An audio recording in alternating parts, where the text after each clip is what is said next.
Hello guys, बहुत बहुत स्वागत है आपका मनी मग में। मैं हूं सीए पिंकेश ठकरानी। दोस्तों, आज कुछ शेयर्स के प्रति बहुत ही ज़्यादा एक्साइटमेंट दिखा मार्केट के अंदर में। वो शेयर्स मैं आपके सामने शेयर करना चाहूँगा दोस्तों, और बहुत ही एक्साइटिंग मुझे लगा ये आप लोगों के साथ शेयर करना। बिकॉज मैं जब अपनी क्लास ले रहा था अनअकैडमी में, उसी समय जो है मैंने देखा कि बंधन बैंक का एक अपडेट है, कॉर्पोरेट अपडेट है, और मैंने फटाक से जो है उस पर वीडियो बनाया, कुछ 6-7 मिनट का था।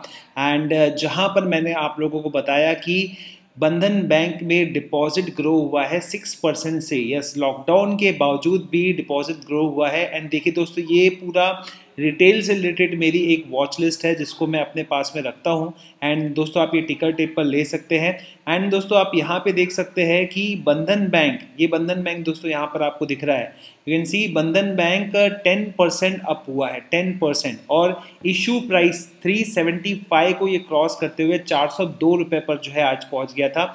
एंड जहाँ तक मेरे को लगा कि जब मैंने ये बनाया अराउंड जो है 370 का था। देन उसके बाद में जो है कुछ हमारे सब्सक्राइबर्स ने खरीदा and they have got a very good benefit. And दोस्तों, जब ये शेयर 150-200 पर हॉवर कर रहा था, सब लोग जो है 100 के नीचे जाएगा, 65 का टारगेट आएगा, इस तरह की बातें कर रहे थे। बट मैंने उसके रिस्पेक्ट में ये कहा था कि मैक्स टू मैक्स से नीचे जाता है तो 150 रुपये जाता है, लेने की अपॉर्चुनिटी है। बैंक के प्रति मैं बहुत ज़्यादा पॉजिटिव हूँ, शुरुआत से ही लेकर जब से मैंने इसके ऊपर भी वीडियोस बनाए हैं तब से लेकर। हालांकि दोस्तों, जब इसका रेट चल रहा था 500, 550, उस समय जो है मैं ऐसा लगता था कि इसको थोड़ी दिन के लिए अवॉइड करना चाहिए। लेकिन जब ये बढ़ाते हुए नीचे गिरने लग गया तो उसके बाद में ये बहुत ही ज़्यादा अट्रैक्टिव बैट बनता चलेगा। और आप देखेंगे दोस्तों, बंधन बैंक की इस न्यूज़ ने बाकी सभी स्टॉक्स में चार चांदी लगा दी।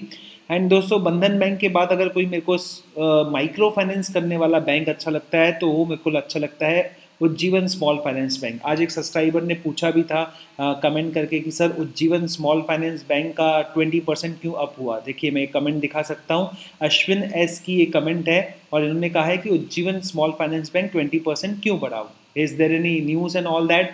तो दोस्तों, न्यूज़ तो बेसिकली यही है कि जो माइक्रो फाइनेंस में सबसे बड़ा किंग है, द लीडर, बंधन बैंक में काफ़ी अच्छा जो है जो कॉर्पोरेट अनाउंसमेंट किया है वो दिया है। And that is because of the corporate announcement. बाकी सभी जगह आप देखेंगे कि आपको खुशहाली देखने को मिली, खासकर वहाँ पे जहाँ माइक्रो फाइनेंसिंग या फिर रिटेल लैंडिंग पर बहुत ज़्यादा फोकस होता है।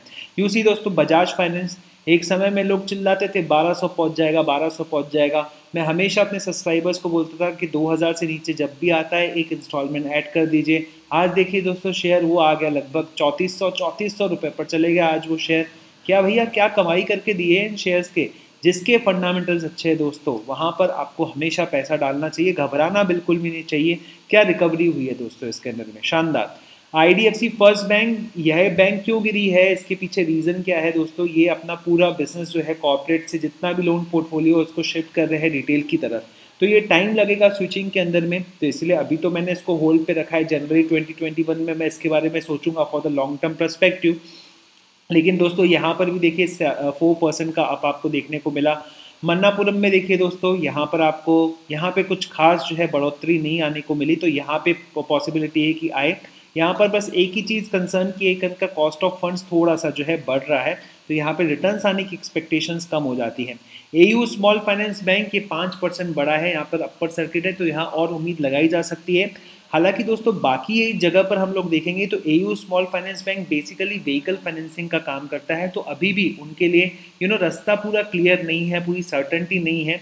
क्योंकि अभी कुछ लॉकडाउन की जो है बातें ऐसे कुछ शहरों से बात आ रही है कि फिर से जो है लॉकडाउन कुछ कुछ एरियाज़ में, शहरों में लगाया जा सकता है। इवन बंगाल की बात करें तो बंगाल में तो फिर से लॉकडाउन को एक्सपांड किया जा रहा है, बिकॉज केसेस बढ़ते जा रहे हैं। बेंगलुरु वगैरह में देखेंगे तो केसेस बढ़ते चले जा रहे हैं। मेरी सिटी में भी जो है प्रॉब्लम रादर कम होने से बढ़ता हुआ ज़्यादा दिख रहा है। तो लॉकडाउन फिर से इम्प्लीमेंट करना पूरे ऑन द बिग स्केल ये पॉसिबल नहीं है। लेकिन फिर भी दोस्तों, एयू स्मॉल फाइनेंस बैंक में अभी बहुत अच्छा पोटेंशियल है इसके अपसाइड होने का। तो ये दो stocks, Manappuram and AU small finance bank, ये दो स्टॉक मुझे ऐसे लगते हैं कि यहाँ पर आपके पास में स्कोप है कंपेयर टू जो बाकी ऑलरेडी रन अप हो चुके हैं। तो यहाँ पर जो है ज़्यादा रनअप होना बाकी है। तो यहाँ पर मैं थोड़ा जो है बुलिश दिखूंगा अगर ये रैली यहाँ पर कंटिन्यू होती है। तो रैली यहाँ पे कंटिन्यू होती का मतलब क्या है कि मान लीजिए कल अगर आपको दिखता है कि वापस इन्हीं सेक्टर्स के अंदर में जो है शेयर्स का रेट बढ़ रहा है, तो एक इंडिकेशन आपको मिलेगा कि नेक्स्ट चांस जो है मन्नापुरम और एयू स्मॉल फाइनेंस बैंक की रहेगी। तो कल मेरी नज़र जो है इन दो स्टॉक्स पर रहने वाली है। आप देखेंगे इक्विटास काफ़ी समय से ही अंडर परफॉर्मेंस में रहा है। 2017 से बात करो 100 रुपये 110 रुपये इसका रेट हुआ करता था, अभी तक ये जो है वापस रिकवर नहीं किया है। तो यहाँ पर आप लोग जो है थोड़ा चांस ले सकते हैं, बुलिश हो सकते हैं, बिकॉज कंपनी अच्छा है, मॉडल अच्छा है, बिजनेस मॉडल अच्छा है।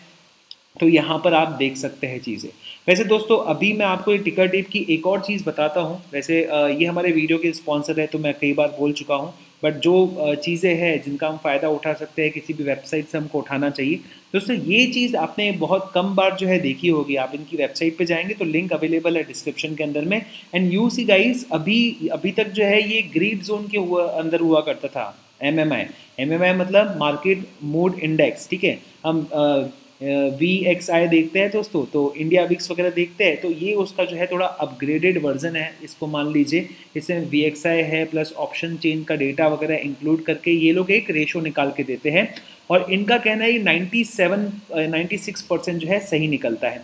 तो यहाँ पर दोस्तों इनका कहना है कि अभी मार्केट एक्सट्रीम ग्रीड जोन के अंदर में आ गया है, एक्सट्रीम ग्रीड जोन के अंदर आ गया है। तो अभी आप समझ सकते हैं राकेश झुनझुनवाला जी ने अभी कहा था बीच में कि वो बहुत ही बुलिश है मार्केट को लेकर। एंड यस वो मार्केट को बुलिश है, इसीलिए उनका कहना है कि 1981 से अभी तक जो है हम किसी तरह का बुल रन ख़त्म नहीं हुआ है इंडिया के अंदर में, और ये कंटिन्यू रहेगा। सो ऐसी न्यूज़ आई। फिर जो बशीन साहब है IIFL के, उन्होंने भी ये कहा कि वॉरेन बफेट को आइकन नहीं समझना चाहिए। सो वॉरेन बफेट जो है जब बात कर रहे थे वो शायद अमेरिकन कॉन्टेक्स्ट में ज़्यादा बात कर रहे थे, इंडियन कॉन्टेक्स्ट में कम बात कर रहे थे। एंड जहाँ तक जो बेटिंग हुई है स्टॉक्स की, तो उसके केस के अंदर में मुझे ऐसा लगता है कि कुछ स्टॉक्स की कुछ ज़्यादा बेटिंग हो गई, पर्टिकुलरली रिटेल सेक्टर के स्टॉक्स की, क्योंकि यहाँ पे अनसिक्योर्ड लेंडिंग होती है और कई सारे निवेशकों को ऐसा लगा कि ये अनसिक्योर्ड पैसा जो है बैंकों का डूब जाएगा, लेकिन ऐसा बहुत ही कम होता है, ठीक है। तो अब दोस्तों एक और चीज़ जो है, जैसे राकेश झुनझुनवाला जी के जिस तरह से उन्होंने कहा था कि उसमें कुछ जो बैटर्ड स्टॉक रहेंगे उसमें जो है बहुत ज़्यादा पॉसिबिलिटी है अब गेन की। तो यहाँ पर कुछ बैटर्ड स्टॉक्स में आपके सामने, बैटर्ड मतलब जिनको बहुत ज़्यादा धोया गया है, वो कुछ स्टॉक्स आपके सामने लेकर आऊँगा। अगर ये जो है बुलिशनेस यहाँ पे बरकरार रहती है तो फ़ायदा किस किस को मिलेगा। तो दो स्टॉक्स तो मैंने आपको बता दिए, एक मन्नापुरम मैंने आपको सजेस्ट किया। सजेस्ट मतलब देखिए, तो आपको अपनी रिसर्च करनी है, फिर मेरे ऊपर में मत डालिएगा, ठीक है। मेरा जब सेबी रजिस्टर्ड सर्टिफिकेट आएगा मैं आपको जो है पैसे लेकर पूरी की पूरी सलाह दूंगा, फिर आप मेरे ऊपर में डाल सकते हैं, फिर मैं भी बच सकता हूँ भाई, ठीक है, राइट। तो डिस्क्लेमर्स लागू है पूरी तरह से। मुझे ऐसा लगता है दोस्तों इंडसइंड में अभी भी काफ़ी अच्छा खासा जो है अपरन बाकी है। देन उसके बाद दोस्तों मुझे लगता है कि RBL में भी अपरन बाकी है दोस्तों। अपरन बाकी है मतलब इसके अंदर में और भी पॉसिबिलिटीज़ है। तो ये रही दोस्तों बैंकिंग सेक्टर की मेरी जो अभी तक थॉट प्रोसेस बन रही है, जो मेरे दिमाग में अभी तक चल रहा है, वो सभी चीज़ें।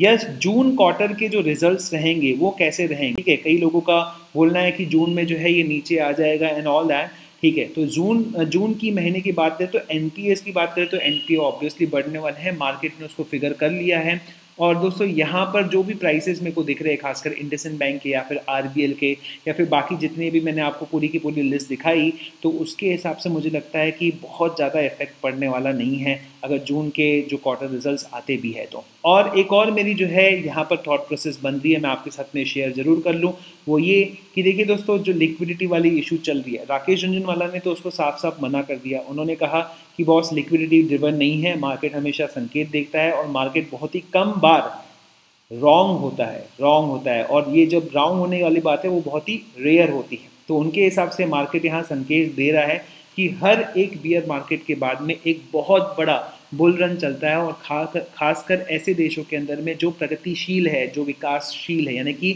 जो डेवलपिंग नेशंस है। सो इंडिया डेवलपिंग नेशन के अंदर में आता है।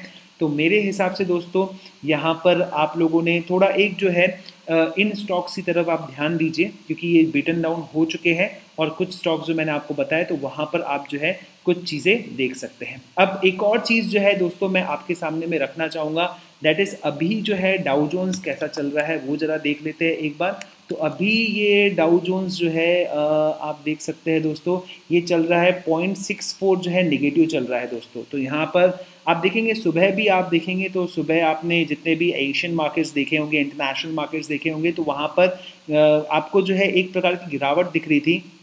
उसके बावजूद भी आप देखेंगे बंधन बैंक की कॉर्पोरेट अनाउंसमेंट के बाद में ये जो शेयर्स है, जिस सेक्टर में सबसे ज़्यादा तकलीफ देखने को मिल रही थी ना कि बाकी बैंक के जो है इम्प्रूव हो रही है लेकिन ये इम्प्रूव नहीं हो रहा है, तो वहाँ पर जो है एक पॉजिटिव मोमेंटम आते हुए दिखा। एंड इसकी वजह से जो है बहुत ज़्यादा पॉजिटिविटी देखने को मिली है दोस्तों।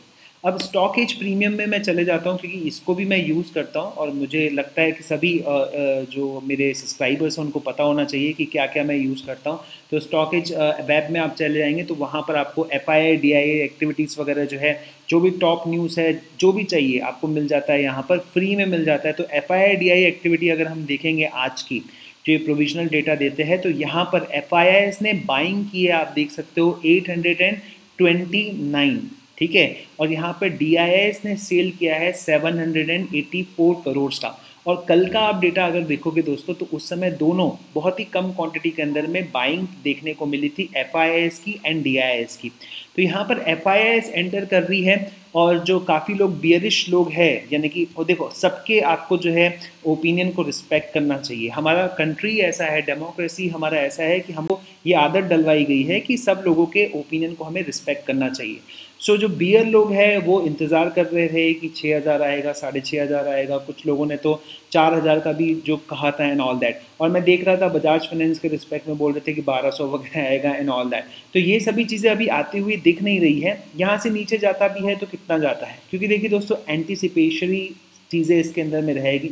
आप इसके अंदर में देखेंगे कि जून क्वार्टर अच्छा नहीं आता है, डेफिनेटली जो है नेक्स्ट उसके बाद वाला जो क्वार्टर रहेगा, सितंबर क्वार्टर रहेगा, मे बी वो भी अच्छा ना आए, लेकिन दिसंबर से जो चीज़ें स्टार्ट होगी, अच्छा इंप्रूव होना शुरू होगी। तो ऐसे में आपको बीटन डाउन स्टॉक्स लेने चाहिए।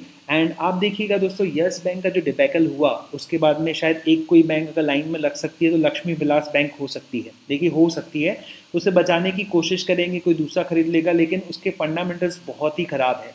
इतने ख़राब फंडामेंटल्स मैंने आज तक किसी बैंक और के देखे, ठीक है। तो लक्ष्मी विलास बैंक के रिस्पेक्ट में अभी जो उसमें अपमूव वगैरह चल रहा होगा दोस्तों, तो वो आप एक बार देख लीजिएगा उसका अपमूव जो है प्रॉपर है कि नहीं है। बिकॉज आई डोंट थिंक कि वो एक इन्वेस्टमेंट स्टॉक है किसी भी तरह से, ठीक है। So it's not a investment stock at all.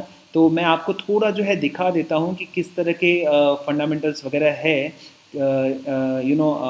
Lakshmi Vilas bank के।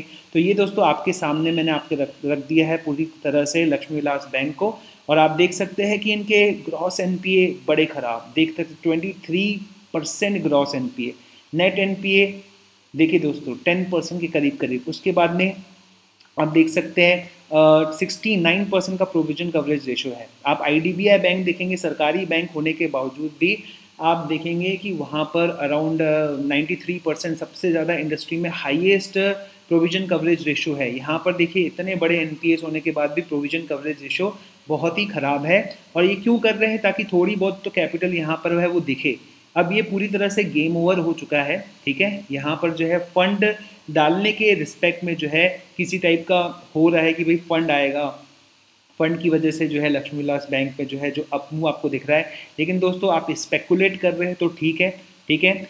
अदरवाइज़ अगर आपको लगता है कि फंडामेंटली स्ट्रॉन्ग बैंक में आपको पैसा डालना है, थोड़ी जो है वो इम्प्रूवमेंट दिखा रही है, तो अगर आपको लक्ष्मी विलास बैंक में पैसा डालना है तो उसकी जगह आप IDBI बैंक में पैसे डालें। बिकॉज चांसेस कि वहाँ पे गवर्नमेंट अपना स्टेक बेचेगा वो ज़्यादा रहेगा। और दोस्तों ये जब वीडियो मैंने बनाया था in respect of Lakshmi Vilas bank, तो दोस्तों मैं आपको बता दूं लक्ष्मी विलास बैंक के रिस्पेक्ट में, सॉरी माफ़ कीजिएगा, मैंने लक्ष्मी विलास बैंक पे तो वीडियो नहीं बनाया, लेकिन यस जब मैंने वीडियो बनाया था IDBI बैंक में वो 17 रुपये की थी और तब से बढ़कर उसका स्टॉक जो है बहुत ही अच्छी ऊंचाइयां छूने लग गया है। बिकॉज ऐसी कोई सरकारी बैंक आप समझ लीजिए जो प्रॉफिट में आती है एंड उसके बाद में उसके बाद में आप देखते हैं कि उसमें प्राइवेटाइजेशन की बात चल रही है, उसको LIC का बैकिंग है, तो ऐसे केस में एक पॉजिटिव मोमेंटम बनता है। एंड मैंने वहाँ पर अपने लिए जो टारगेट डिसाइड करके रखा है वो 70 का डिसाइड करके रखा है।